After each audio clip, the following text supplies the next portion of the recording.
Mr. President, it's good to see you again, my friend. We've met several times over the last year, and each time we have deepened our nation's partnership and for the benefit, I think, of both our peoples. Today's no exception. Our nation's relationship has been a great success story. The alliance formed in war and has flourished in peace. Seemingly every day, we've launched new areas of cooperation on cyber, strategic technologies, space, democracy, and all the areas that matter most to our future. Because of its core, our alliance is about building a better future for all of our people. And there's no better example than our economic relationship and partnership, which is delivering incredible benefits to both our nations. Through the Indo-Pacific Economic Framework, we're advancing economic growth grounded in high standards for our workers, for the environment, and for communities throughout the region. We're standing together against economic influence being leveraged in coercive ways. And since I took office, Korean companies have invested more than $100 billion in the United States, driving innovation and spurring good new jobs for Americans and Korean workers. Our mutual defense treaty is ironclad, and that includes our commitment to extended deterrence, and that includes the nuclear threat and the nuclear deterrent. They're particularly important in the face of DPRK's increased threats and a blatant violation of U.S. sanctions. At the same time, we continue to seek serious and substantial diplomatic breakthroughs with the DPRK to bolster stability on the peninsula, reduce the threat of proliferation, and address our humanitarian and human rights concerns for the people of the DPRK. The Republic of Korea and the United States are working together, including through our trilateral cooperation with Japan, to ensure the future of the Indo-Pacific is free, is open, prosperous, and secure. I want to thank you again, Mr. President, for your political courage and personal commitment to diplomacy with Japan. I've worked on these issues for a long time, and I can tell you it makes an enormous difference when we all pull together. I also welcome and support your administration's new Indo-Pacific strategy. It's a strategy that affirms how aligned our two nations are and our visions of the region and how similar they are. Today, we discussed our work together on promoting peace and stability in the Taiwan Straits, ensuring freedom of navigation in the South China Sea and beyond. Excuse me. I also affirmed our shared commitment, we together shared our firm shared commitment to stand with the people of Ukraine against Russia's brutal assault on their freedom, their territorial integrity, and democracy.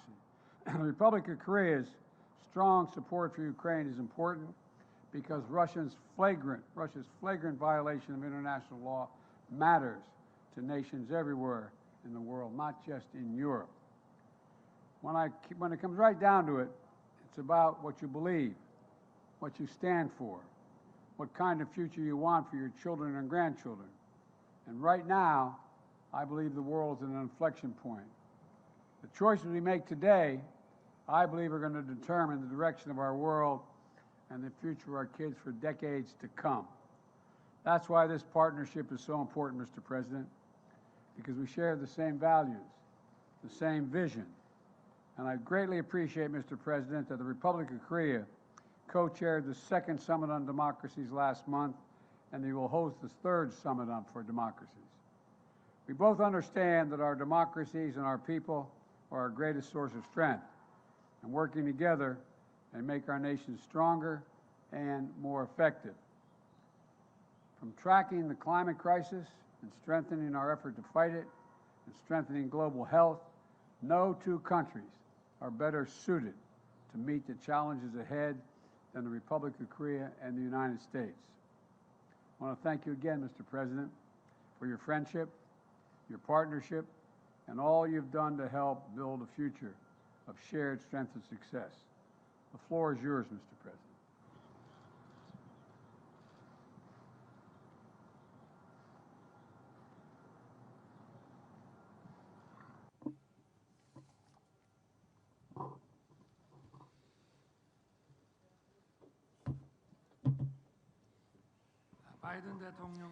President Biden, thank you for your special and warm hospitality. I am very pleased to be making a state visit to the United States during this meaningful year that marks the 70th anniversary of the ROK-US alliance. Our two countries have overcome challenges and crises during the past 70 years based on the deep roots of freedom and democracy, building a value alliance that is strong, resilient, and sustainable. We are now being threatened by an unprecedented polycrisis. The ROK-US alliance is jointly overcoming this crisis, also coming from North Korea, as a righteous alliance that contributes to world peace and prosperity. We will further expand the depth and denotation of the ROK-US Global Comprehensive Strategic Partnership and march forward to the future. Today, President Biden and myself engaged in constructive dialogue to discuss ways to materialize this shared vision. The outcome of our dialogue is well outlined in the joint statement adopted today. The first key outcome is extended deterrence. Sustainable peace on the Korean Peninsula does not happen automatically. Our two leaders have decided to significantly strengthen extended deterrence of our two countries against North Korea's nuclear and missile threats so that we can achieve peace through the superiority of overwhelming forces and not a false peace based on the goodwill of the other side. Such a will and commitment is captured in the Washington Declaration. President Biden has reaffirmed his ironclad commitment to extended deterrence towards the Republic of Korea. Our two countries have agreed to immediate bilateral presidential consultations in the event of North Korea's nuclear attack and promise to respond swiftly, overwhelmingly, and decisively using the full force of the alliance, including the United States nuclear weapons. Our two countries have agreed to establish a nuclear consultative group to map out a specific plan to operate the new extended deterrence system. Now, our two countries will share information on nuclear and strategic weapon operations plans in response to North Korea's provocations and have regular consultations on ways to plan and execute joint operations that combine Korea's state-of-the-art conventional forces with the U.S.'s nuclear capabilities, the results of which will be reported to the leaders of our two countries on a regular basis.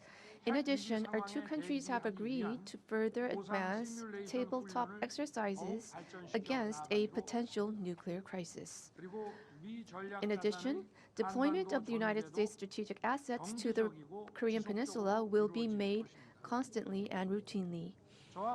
President Biden and I will continue to cooperate to strengthen extended deterrence between our two countries based on our historical and concrete agreement reached during our summit. Second, our two leaders have agreed to further strengthen the strategic partnership in economic security, which is directly related to the national economies of our two countries.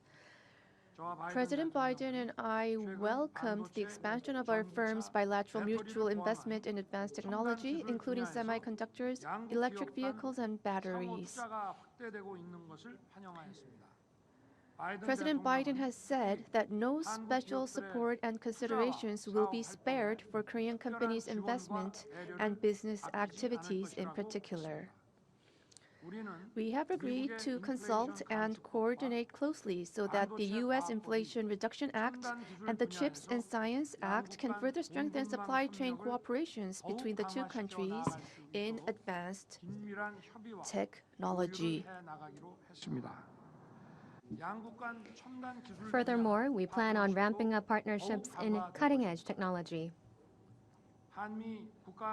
We have agreed to establish a dialogue for next-generation emerging and core technology between the U.S. National Security Council and the Korea Office of National Security pertaining to chips, batteries, biotechnology, quantum science, and other cutting-edge technologies with the aim of promoting joint R&D and experts exchange. We have also adopted a separate joint statement for strengthening cooperation in the rapidly emerging quantum science and technology domain. President Biden and I have also agreed to get the ball rolling on discussions about expanding our alliance into cyber and space by applying the Mutual Defense Treaty in cyberspace and space as well.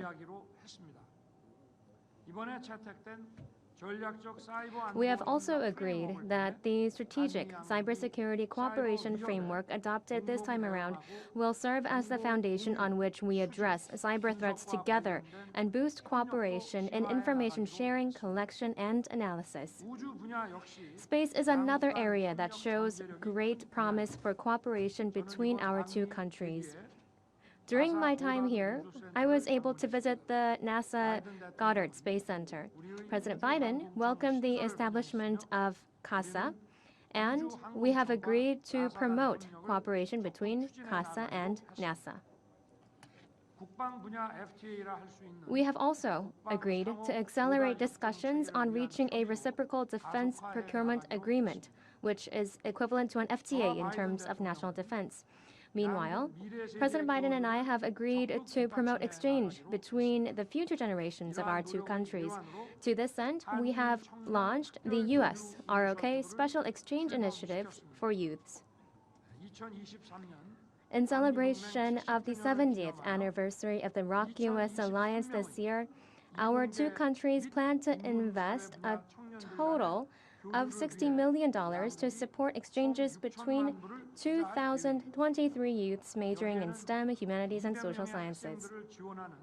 This also includes the largest Fulbright program to date, which will provide scholarships for 200 students.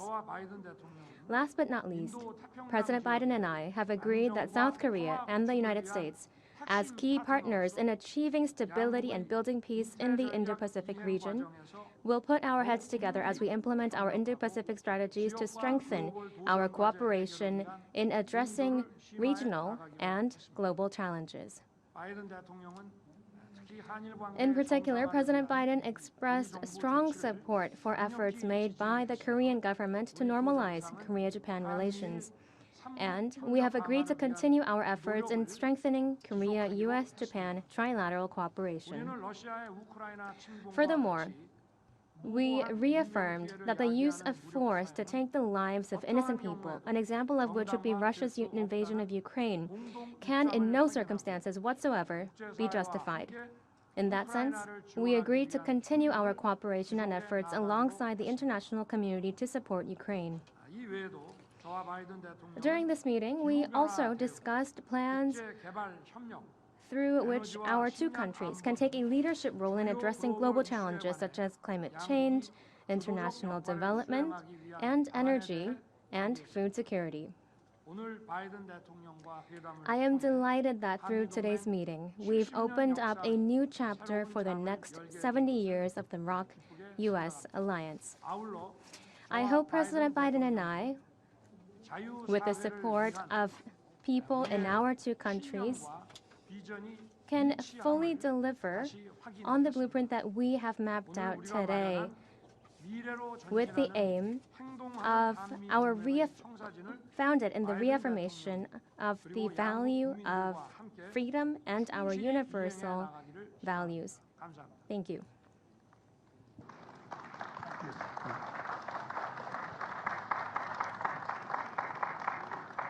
Now we're going to take some questions. The first question is from Courtney of the Los Angeles Times. Thank you, Mr. President. Your top economic priority has been to build up U.S. domestic manufacturing in competition with China. But your rules against expanding chip manufacturing in China is hurting South Korean companies that rely heavily on Beijing. Are you damaging a key ally in the competition with China to help your domestic politics ahead of the election? And one for President Yoon. There have been concerns since last year that North Korea will soon be conducting its 7th nuclear test amid growing domestic support in your country for your own nuclear weapons. Meanwhile, Russia has suggested it could send its latest weapons to North Korea if South Korea sends lethal aid to Ukraine. How do you seek to manage the North Korea risk amid obligations to Ukraine and NATO? Thank you. Let me respond to your question first. My desire to increase U.S. manufacturing and jobs in America is not about China. I'm not concerned about China. Remember, America invented the semiconductor. We invented it. We used to have 40% of the market. And we decided that what we're going to do over the past, I don't know how many decades, we decided that it was going to be cheaper to export jobs and import product. And along came the pandemic. And the pandemic taught us that we used to have, as I said, 40% of the market just some years ago. Now it's down to 10%. And again, we invented the supercomputer. So I decided to go out and see what we could do to increase our hold on the market once again. And so what I did was I went around the country, as well as in addition to passing the Chips and Science Act, I, in fact, visited countries around the world. And two significant South Korean companies decided they were going to invest billions of dollars in chip manufacturing in the United States. It wasn't designed to hurt China. It was designed so we didn't have to worry about whether or not we had access to semiconductors. For example, during the pandemic, what happened was all of a sudden everybody started to learn the phrase supply chain. A year ago, no one knew what the hell everybody was talking about when he said supply chain. But now they all know. And we lost access to these semiconductors, in which new automobiles in the United States need 30,000 of them just to build a new automobile. And we didn't have them. So we started to invest here. And what happened was when we encouraged the investment through the Chips and Science Act, and now we have enormous investment in the United States, well over $200 billion in long-term investment in semiconductors. And we're rebuilding the economy of the United States with those semiconductors. It's not designed to hurt China. The only thing I did say with regard to China, there are certain extremely sophisticated semiconductors that we have built that are useful for nuclear and or other weapon systems. Those we are not selling. We're not exporting to China or anyone else. And so that's the context in which this has all occurred. In the meantime, we're creating thousands of jobs and bringing back a sense of pride and dignity to so many towns in the country where all of a sudden, over the last 3 decades, we found out that factory had 600 people shut down. The soul of that community was lost. And so I made sure when the semiconductors were coming back that they were not just going to go to the coast, they'd be all over the country. And so we have a significant field of dreams outside of in Ohio, outside of Columbus. We're in Texas, we're in Arizona, anywhere, all over the country. So it's not viewed to hurt anyone else. We are providing access to those semiconductors. We're a supply chain you can count on. But we are not going to sit back and be in a position where we don't have access to those semiconductors. We are not going to be a place where we're the end of that line.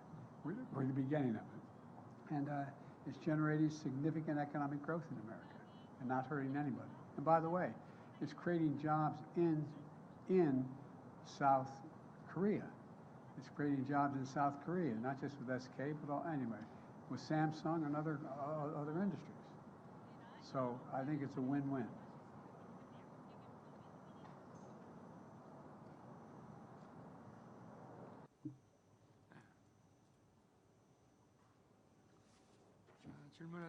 With regard to your question, let me provide my answer.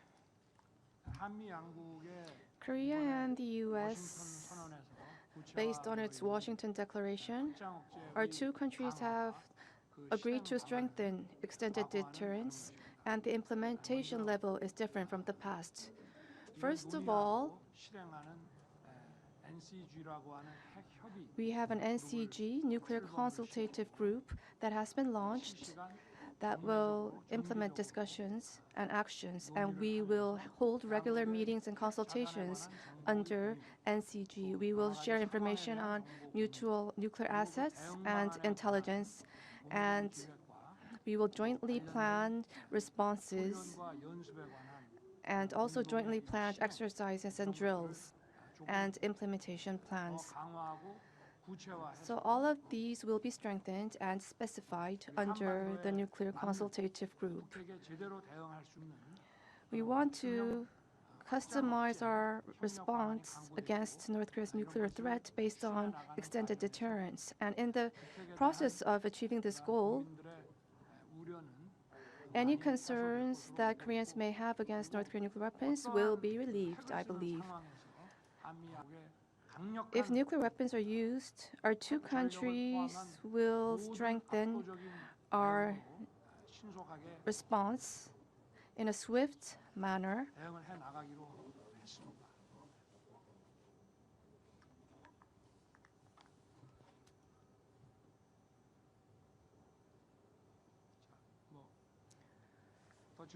Any further questions to me?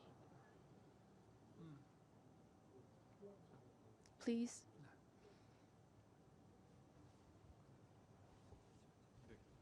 네, 안녕하세요. 저 MBN의 원중희 기자라고 합니다. Reporter 저도 양국 Won from 대통령 두 분께 질문을 한 가지 드리고 NTN. 싶은데요. I have two 답변 questions 지금 주셨지만 for 확장제 you. 관련해서 With regard to 이번에 extended 한미 핵 협의 deterrence, 그룹이 좀 구성됐을 때 the 한국이 좀 NCG 구체적으로 that has been 어떻게 여기 formed, 작동하는지에 대해서 좀 여쭤보고 싶습니다. how will 이를테면 Korea 핵무기 function 탑재가 under 가능한 미 NCG? 전략자산 운용에 Any kind 한국이 좀 of 어떤 식으로 관여하게 되는지 이런 부분 nuclear 설명 equipped 가능하시면 좀 nuclear 부탁드리고요. assets will 관련해서 be in 바이든 function. 대통령께 여쭤보고 싶은 것은 And to President 오늘 같은 Biden, 보면 한국은 이제 NPT 체제를 유지하면서 Korea is to 확장 억제를 maintain the 강화하는 NPT 방식을 and it is to 채택을 strengthen 했는데요. extended 그렇게 deterrence, 해서 보시기에 correct? 이 정도면 So, 북핵 위협에 based on 대해서 your 한국 view, do you 국민들이 think 느끼기에 this is 좀 enough 안심할 만한 to guard 수준이라고 Korea against the 판단하시는지 North Korean 여쭤보고 nuclear 싶습니다. threat? Thank you very much. 핵 협의 Well, let me address your question about the activities of the NCG. We are going to be sharing information and we are going to be acting jointly. That is the key. I can't talk to the specifics right now about what type of information and what type of specific activities we will be conducting. But however, under the nuclear umbrella, our extended deterrence was a lot lower. So right now, it's an unprecedented expansion and strengthening of the extended deterrence strategy under the Washington Declaration, which will create the NCG. The implementation and the response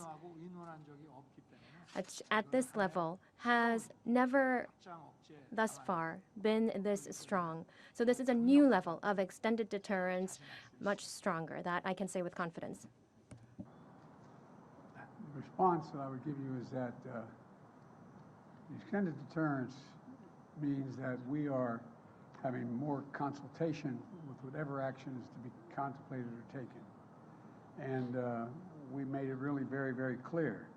The ROK has repeatedly confirmed its commitment to the Non-Proliferation Treaty. And the Washington Declaration is a prudent step to reinforce extended deterrence and respond to advancing DPRK nuclear threat. Look, a nuclear attack by North Korea against the United States or its allies or partisans or partners is unacceptable and will result in the end of whatever regime were to take such an action. And it's about strengthening deterrence in response to DPRK's escalatory behavior and to deal in complete consultation. And, you know, the idea that I have absolute authority as Commander-in-Chief and the sole authority to use a nuclear weapon, but, you know, what the declaration means is that we're going to make every effort to consult with our allies when it's appropriate, if any action is so called for. Certainly, we talked about this and some other things today, but the bottom line here is there's even closer cooperation, closer consultation, and we're not going to be stationing nuclear weapons on the peninsula, but we will have ports visits of nuclear submarines and things like that. We are not walking away from that.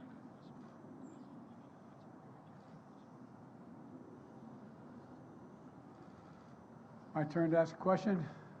I think the next question is Mary Bruce, ABC. Thank you, Mr. President. You recently launched your re-election campaign. You've said questions about your age are legitimate, and your response is always, just watch me. But the country is watching, and recent polling shows that 70% of Americans, including a majority of Democrats, believe you shouldn't run again. What do you say to them? What do you say to those Americans who are watching and aren't convinced? You've said you can beat Trump again. Do you think you're the only one? I may not be the only one, but I know him well, and I know the danger he presents to our democracy, and we've been down this road before. And with regard to age, you know, and polling data, I notice the polling data I keep hearing about is that I'm between 42 and 46% favorable rating, et cetera. And but everybody running for re-election in this time has been in the same position. There's nothing new about that. You're making it sound like Biden's really underwater. Number one. Number two, when the same polling data asks whether they think what kind of job I've done, it gets overwhelmingly positive results. From 58% thinking everything from the CHIPS Act and all the things we've done. You know, we've created, like I said, we've created 12 million new jobs. We've created 800,000 manufacturing jobs. We have economic growth moving. We're in a situation where the climate, we've invested more money and more help in dealing with the climate crisis than any nation in the world. And so things are moving. And the reason I'm running again is there's a job to finish. The other thing is that, look, you know, think about what I inherited when I got elected. I inherited a nation in overwhelming debt at the time, number one, in the hole for the 4 years that he was president. I inherited a nation that had a serious loss of credibility around the world as America first. And, you know, the first meeting I attended the G7, I said, America's back. And one of the world leaders looked and said, for how long? For how long? There's a great concern about the United States being able to lead the free world. And we're doing that again. And those same polls you look at, you take a look at the polls that are saying whether I pull together NATO and the European Union as well as Asian partners, I think we have. But there's more to do. And with regard to age, I can't even say, I guess how old I am, I can't even say the number. It doesn't register with me. And but the only thing I can say is that one of the things that people are going to find out is they're going to see a race and they're going to judge whether or not I have it or don't have it. I respect them taking a hard look at it. I take a hard look at it as well. I took a hard look at it before I decided to run. And I feel good. I feel excited about the prospects. And I think we're on the verge of really turning the corner in a way we haven't in a long time. I know you're tired of hearing me say we're at an inflection point, but we really are. What happens in the next 2, 3, 4 years is going to determine what the next 3, 4 decades look like. And I have never been more optimistic in my life about the possibilities of the United States. To be clear, though, you just said, I know him well. Did Donald Trump's decision to run affect yours? Would you be running if he wasn't? Yeah, I think I still would be running if he wasn't. I do know him well. He's not hard to know, as you know. You know him well, too. The question is whether or not, look, there's more to finish the job. We have an opportunity to put ourselves in a position where we are economically and politically secure for a long time. Look, we continue to have, and now you don't like me hear me saying it, there's still a contest between autocracies and democracies. And we're the leading democracy in the world. And it's something I know a fair amount about, something I care about, and something that I have found a willingness from an awful lot of our allies and friends to follow. So I think that, you know, we have to finish the job, nail it down.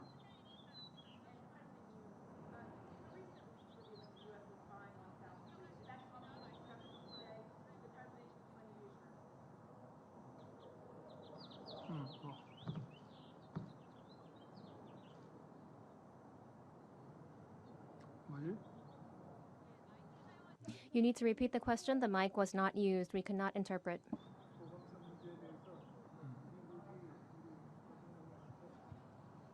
They need to repeat the question.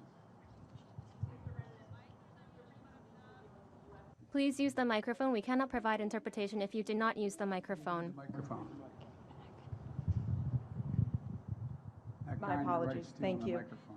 Did the recent leaks revealing that the U.S. was spying on South Korea come up at all in your discussions? And did President Biden provide you any assurances?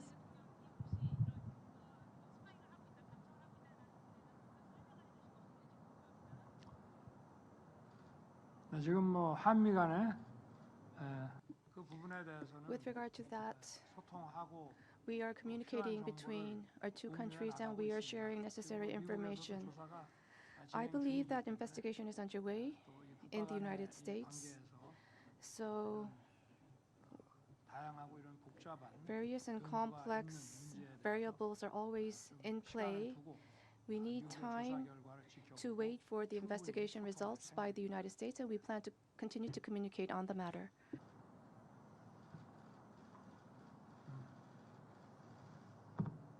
This will be the last question. 네, 질문 기회 주셔서 감사합니다. 파이낸셜 뉴스의 김학재 기자입니다. I'm from Financial News. My name is Kim Hak-jae. 질문 드릴 텐데요. 윤석열 대통령께 먼저 말씀드리겠습니다. My question goes to both of you. My first one goes to President Yoon first. During the state visit, you've said that the alliance has strengthened to cutting-edge industries, to cutting-edge science, and also investments in businesses have been some of the outcomes. These are some positives. However, to each individual of the public, how will this have a long-term impact? What will be the direct benefits felt? And to President Biden. In celebration of the 70th anniversary of the Iraq-US alliance, I know that the atmosphere is really positive. However, Korean businesses, especially because of the CHIPS Act and the IRA, are on edge. What message can you send to the Korean companies to really make sure and tell them that this is not something to worry about? 한미 간의 기술 협력 The technology cooperation between the ROK and the U.S. and also in partnerships in cutting-edge industries in science and technology was your first question. So that is about really strengthening the competitiveness of our two countries. 높은 생산성과 And it will enhance the productivity and create added value, high added value. These are the types of products that are going to be produced. And from the perspective of the public, for each individual, in that process, they will reap the benefits wide and comprehensive that will stem from these industries and investments in these industries, for example, from job creation as well. And above all, the future generations will be given the determination and will to take on new challenges and embrace opportunities in our industry so that they can continue to prosper and grow and become more abundant in the future. The reassurance is that it's overwhelmingly in our interest for Korea to do well. No, it is.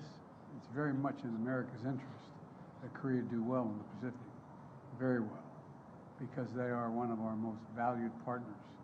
And so I think the combination of growing democracies in the democratic institutions as well as their economies is overwhelming in the benefit of the United States, whether it is in South Korea or it's in Australia, in the deep South Pacific.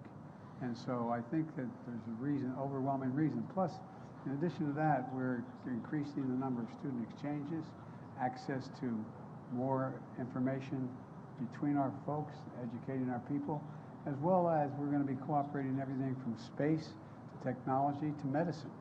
And so there's so many opportunities we have. And I don't think at least we don't, and I don't think so far, most of the South Korean companies believe that there's somehow a U.S. effort to slow them down, prevent their growth, or anything like that. We'd like to see them grow. And I mean that sincerely. It's overwhelming in the U.S. interest for South Korea to do very well economically. It's overwhelming in our interest because it has.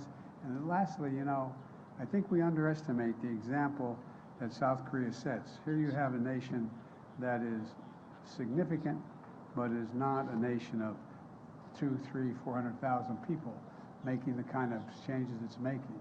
It gives other smaller nations hope to believe that if they have democratic institutions and commitment and impact on industries that, in fact, are the cutting-edge industries, new sciences and technology, including AI and other things, that there's a future for them. And I think that's what this is about. And so we view South Korea's economic growth as a benefit to the United States as well as freedom around the world. Thank you all so very much. Appreciate it. Distinguished guests, please remain in your seats until the official delegations have departed.